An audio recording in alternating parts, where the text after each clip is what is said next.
And how long have you been telling people that they can't record at public meetings? These are our comments. And how did it happen in the first place? You don't think the taxpayers deserve an explanation? You're an elected official. You have our comment. How long is this? A local school district found in violation of the state's open door law. Tonight, WRTV Investigates is finding out what your rights are when it comes to attending public meetings. Our Kara Kenny joins us now. Yeah, she has information every taxpayer should know. Kara.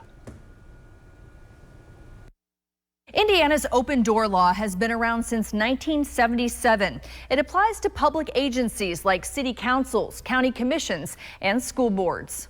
The law says they have to hold official meetings publicly and that you have the right to record and attend. Amy Formo has lived in Perry Township for 15 years and has 2 kids in school. It's hard for her to attend school board meetings. My kids have lots of activities.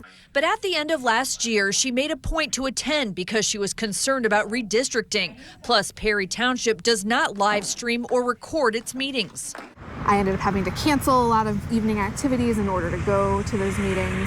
Amy was concerned by what she experienced. They were not debating anything in the meetings. Everything seemed to be like a foregone conclusion. It honestly felt scripted. Amy and other people attending a December 12th meeting were greeted with signs that said no private recordings of this meeting are permitted. The same language also appeared on the sign-in sheet for public comment. Did you notice the sign that says you can't record? Yes. Oh, yeah, absolutely. And what was your reaction? Obviously, if you're not allowed to record, you don't record. It was frustrating, and it was off-putting, I know, for others. Meanwhile, news crews, including WRTV, were allowed to record. It made no sense. Amy's husband, Nathan, filed a formal complaint with the state's public access counselor on January 12th. Why do you think it is so important for parents and citizens to be able to record? It allows those who can't be there to know what's going on. It's really just a transparency thing. In a response to the public access counselor, an attorney for the Perry Township School Board denied violating the open door law. But on March 10th, the public access counselor issued this 6-page opinion and found the Perry Township Board of Education is in violation of the open door law by prohibiting the public from recording public meetings. It's clear to us that the open door law provides an opportunity to observe and record. And Luke Britt is the state's public access counselor. Why is it so important that the public be able to attend and record a meeting?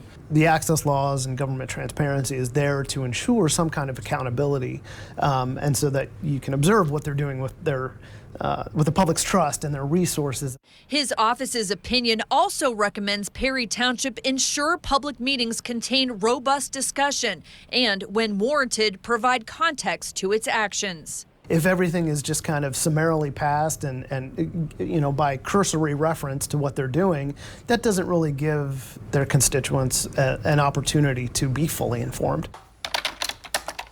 We emailed the Perry Township school spokesperson and the elected school board members requesting an on-camera interview about the public access counselor's opinion.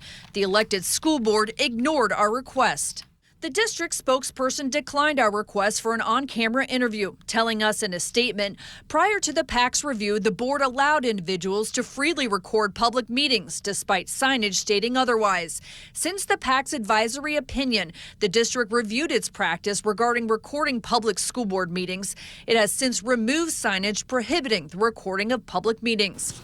WRTV Investigates showed up to the April 10th Perry Township School Board meeting, and we found the signs and sign-in sheets have been updated. Okay, I'm not seeing anything that says you can't record. After the meeting, we tried to talk to the school board president, Emily Hartman. She's been on the board since 2017. Emily, Kara Kenny with WRTV. We'd like to talk to you about the public access counselor opinion. So we made a comment. We already have given you a comment. I didn't get any comments from you. You're an elected official. A statement that we said. That's a statement from the district's paid spokesperson. I'm asking to speak with you as an elected official. That's our comment. That's the board's comment. That came from me. We asked how the open door law violation happened, but no matter what we asked, the school board president's answer was the same. How long has this been going on? How long have you been telling people that they can't record at public meetings? These are our comments. Concerned citizens reached out to us and we are here on behalf of concerned citizens. Those are our comments. You don't think the public deserves an apology? Those are our comments. Is the board currently complying with the open door law? You have our comments. We asked the board secretary. Will you answer my questions, Ken? As the president stated, you have our comments. This is all you guys are going to say. You have our comments. You don't think the taxpayers deserve to hear from you? We're doing a story about transparency and nobody's going to talk to us. You have our comments.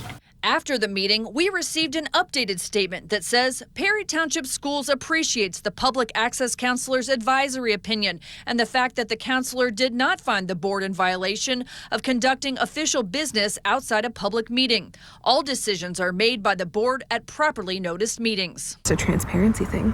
We are entitled to transparency, and there are really specific rules and regulations about what that should look like.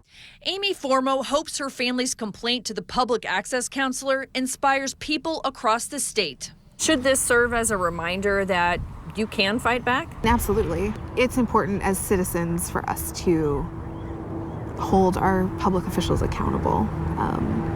We vote for them, and then we do actually have to make sure that they're doing what they say they're going to do. The open door law says you should get at least 48 hours notice before a public meeting. The notice should include the date, time, and location so you know when to show up. Kara Kenny, WRTV. The Public Access Counselor's last annual report shows 81 complaints filed against Indiana school corporations. The office says law enforcement and schools are two of the biggest areas of focus right now in terms of complaints coming in.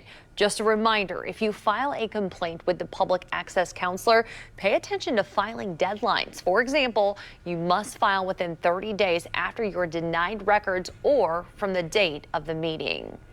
A spokesperson for Perry Township Schools says it is looking into live streaming or recording its school board meetings. Yeah, just last week, Governor Holcomb signed a new law that will require school boards and other government agencies to live stream or record their meetings. This law will take effect in July of 2025.